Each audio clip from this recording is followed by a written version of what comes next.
All right, welcome back. One of Vice's responsibilities, I'll give you a Vice story here, is bingo.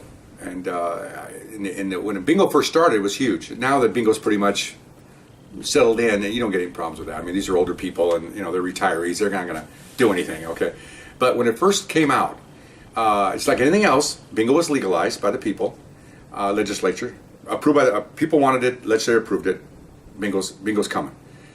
However, there's always a date that everything starts. Bingo was going to start on a certain date. Okay, I don't remember what the date was, but there was a date it was going to start. Well, here it comes. Somebody complains, okay, about a bingo game. Okay, and this is before it was legal. It's coming, but it's already been passed.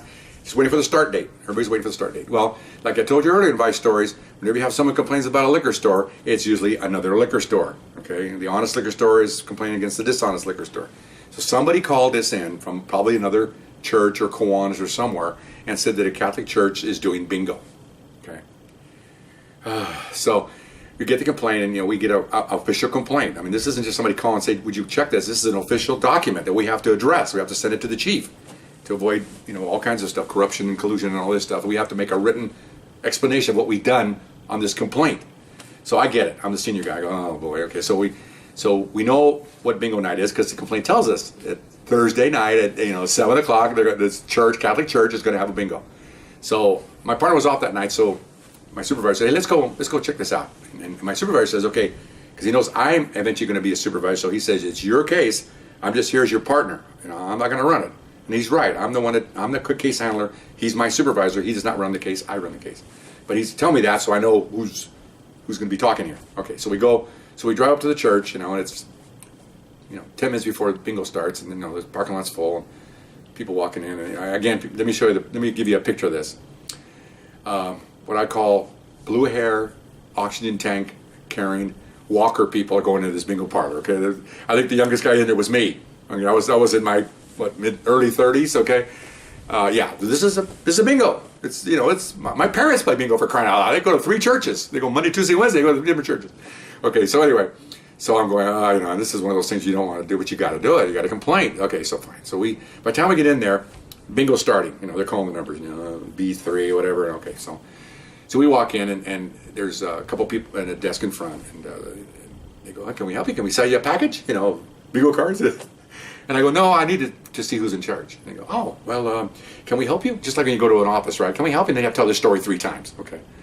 I go, no. So I take out my badge. LAPD, I need to talk to who's in charge. Oh, boy, they saw that. They went, oh, he's in charge. I mean, they immediately turned that off. They want nothing to do with this. Okay, these are all, these people are 55, 65 running this thing. They're church people. They parents, and they're probably Dulkins, or who knows what they are in the church. They're in part of the church. Okay, because they're running the bingo game for the church. So she calls him over, and he goes, I need to talk to you. LAPD. Oh, I mean, LA Sheriff's, whatever it was. And he goes, okay. So we go over there, and he says, what's wrong? And I go, do you know the date that bingo starts? He goes, puts his head down. It's in 2 weeks, isn't it? He goes, yes. You're calling numbers. Yeah. Can't do it. He goes, what? His eyes get white. Can't do it. Says, oh, why did you do it? Well, the machine came early, so we wanted to see if it worked. You got this huge machine, right? With the balls and the electronic board and all that stuff, and microphone and everything. And so, okay, so I go, well, he goes, well, and he looked at me like, oh, what are we gonna do now? I said, you're gonna call the game off. You can't. Right now, you're running a legal bingo game. In 2 weeks, midnight, on this date, you can run bingo at midnight plus 1 minute. I don't care. What? Yeah. So whatever you do with the money and stuff, that's your business. But when we leave this little entryway and walk out, it's over. It stops. He goes, okay. What happens if we don't? Good question. I go, well, if you don't, then I'll walk over and unplug the machine, and I'm going to arrest you and take the machine. Boy, look on his face. I don't think he'd give a crap about the machine. He was looking about him going to jail in handcuffs. I said, it's a misdemeanor. You can't do it. He goes, I guess we stopped the game. I said, okay. So he goes out. He gets the microphone, and I'm in the back watching this. And ladies and gentlemen, we just found out that we're not supposed to be doing this. And he softballed a little bit, but he didn't say we were there. He didn't say that the police were there. He just said that we have to stop this.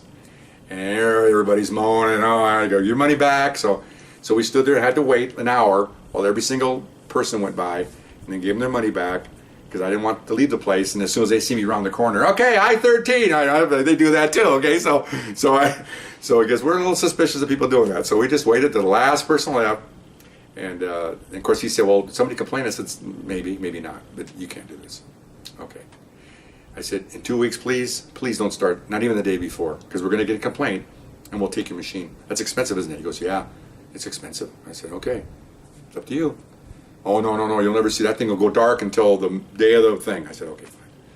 So we left in the car, and I'm thinking to myself, man, that's kind of chicken, but no one else going to do it, and you got to have a rule, and the rule is that date it starts. Of course, after that, it's years now. Everybody has bingo, and it's fundraisers, and it's a good thing. It's a good thing. Everybody gets money. The church get money. Everything's fine. So that's my bingo story. Hope you liked it, and we'll see you next time. Bye bye.